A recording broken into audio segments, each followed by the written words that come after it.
కాంగ్రెస్ తీసుకుంటున్న కొన్ని నిర్ణయాలు బీఆర్ఎస్ను అంతర్మథనం చెందేలా చేస్తున్నాయా? 10 ఏళ్ల పాలనలో అన్ని చేశామంటున్న బీఆర్ఎస్ ఇప్పుడు కాంగ్రెస్ నిర్ణయాలతో ఎందుకు పరేషాన్ అవుతుంది? కాంగ్రెస్ నిర్ణయాలపై ఎలా రియాక్ట్ అవ్వాలో అర్థం కాక నేతలంతా ఎందుకు తలలు పట్టుకుంటున్నారు?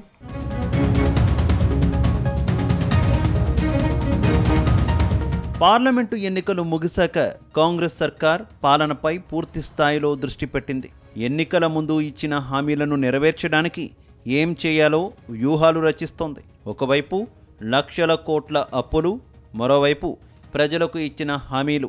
ఈ రెండింటినీ సమన్వయం చేసుకుంటూ హామీలను నెరవేర్చాలని కాంగ్రెస్ సర్కార్ భావిస్తోంది. కాంగ్రెస్ ఇచ్చిన హామీలపై కూడా ప్రజలు పెద్ద ఎత్తున ఆశలు పెట్టుకున్నారు. ఇప్పటివరకు ఫ్రీ బస్, 500 రూపాయలకే గ్యాస్ సిలిండర్ లాంటి పథకాలు అమలు చేస్తున్నారు. ఇవి కాకుండా మిగతా ప్రధాన హామీలపై ఫోకస్ పెడుతూనే రాజకీయంగా బలపడేందుకు వ్యూహాలు రచిస్తున్నారు. అయితే కాంగ్రెస్ తీసుకుంటున్న నిర్ణయాలు బీఆర్ఎస్ను ఉక్కిరిబిక్కిరి చేస్తున్నాయి.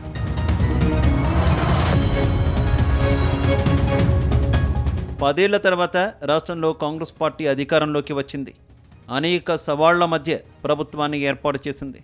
ఇందులో 2 అంశాలు ప్రధానంగా ప్రభుత్వానికి సవాళ్లుగా మారాయి. అందులో ఒకటి ఉద్యోగాల భర్తీ, మరొకటి రైతుల రుణమాఫీ. ఈ రెండింటినీ కాంగ్రెస్ చాలా సీరియస్గా తీసుకుంది. ఇప్పటికే దాదాపు 30,000 ఉద్యోగాలను భర్తీ చేశామని రేవంత్ సర్కార్ చెబుతోంది. మరికొన్ని ఉద్యోగాలను త్వరలోనే భర్తీ చేస్తామని ప్రకటించింది. ఇందులో భాగంగానే గ్రూప్స్, డిఎస్సి భర్తీకి నోటిఫికేషన్ ఇచ్చామని సర్కార్ అంటోంది.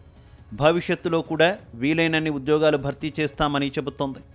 నిరుద్యోగుల అంశం తెలంగాణలో రాజకీయ సమీకరణాలు మారేలా చేసింది. నిరుద్యోగుల అంశాన్ని నిర్లక్ష్యం చేస్తే రాజకీయంగా నష్టం తప్పదని రేవంత్ సర్కార్ భావిస్తోంది. వీలైతే నిరుద్యోగ యువత డిమాండ్లను వీలైనంత వరకు పరిష్కరించాలనే ఆలోచనలో ఉంది. గత కొద్ది రోజులుగా ఇదే అంశం రేవంత్ సర్కార్ను ఇబ్బంది పెడుతోంది.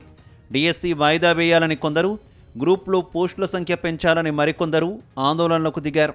మొదట్లో కొంత చూసి చూడనట్టు వ్యవహరించిన తర్వాత రేవంత్ రెడ్డి స్వయంగా రంగంలోకి దిగి వారి డిమాండ్లపై సానుకూలంగా స్పందించారు.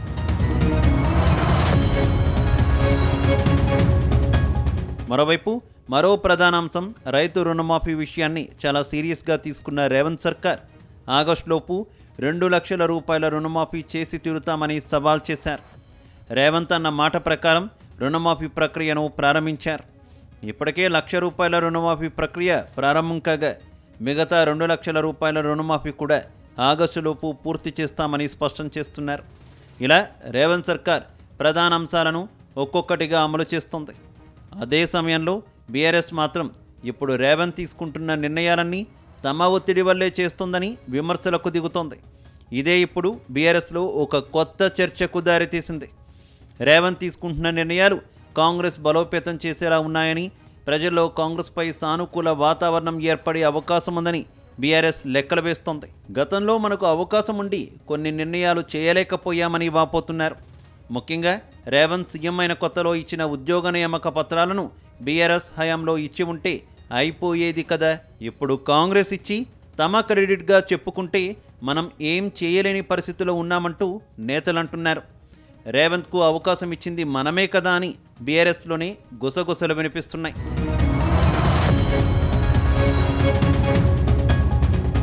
గతంలో కేసీఆర్ సర్కార్ రుణమాఫీ చేసిన ఆ ప్రక్రియ అంత సజావుగా జరగలేదని సొంత పార్టీలోనే విమర్శలు వినిపించాయి.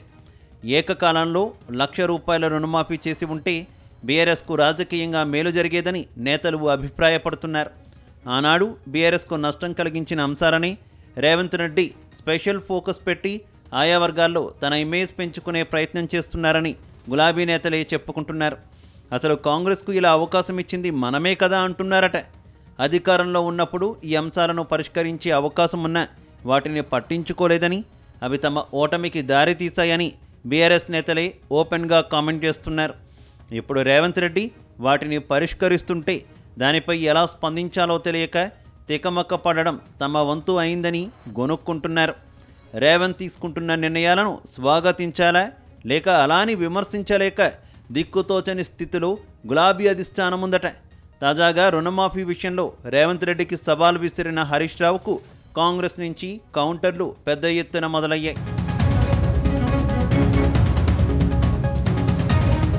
మరోవైపు వలసల విషయంలో కూడా బీఆర్ఎస్ అధిష్టానంపై కింది స్థాయి నేతలు ఆగ్రహంగా ఉన్నారు. నాడు అడ్డగోలుగా అవసరం లేకున్నా ప్రతిపక్ష ఎమ్మెల్యేలను పార్టీలో చేర్చుకొని పార్టీని నమ్ముకున్న వారికి అన్యాయం చేశారని మండిపడుతున్నారు. అప్పుడు అధికారం కోసం పార్టీలోకి వచ్చిన వారే నేడు కాంగ్రెస్లోకి వెళుతున్నారని, అలాంటి వారిని నమ్ముకోవడమే బీఆర్ఎస్ పెద్దలు చేసిన తప్పిదమని బహిరంగంగానే విమర్శిస్తున్నారు.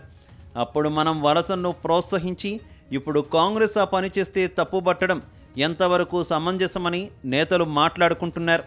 మొత్తంగా చాలా విషయాల్లో బీఆర్ఎస్ తీరుపై సొంత పార్టీలోనే అసహనం వ్యక్తమవుతోంది.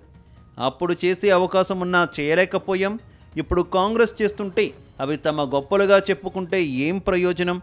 ఇప్పటికే జరగాల్సిన నష్టం జరిగిపోయిందని, భవిష్యత్తులోనైనా పార్టీ పెద్దలు ఆలోచన మార్చుకుంటే మంచిదని, లేకుంటే ఇలానే వ్యవహరిస్తే పార్టీకి మరింత నష్టం తప్పదని సొంత పార్టీ నేతలే హెచ్చరిస్తున్నారు.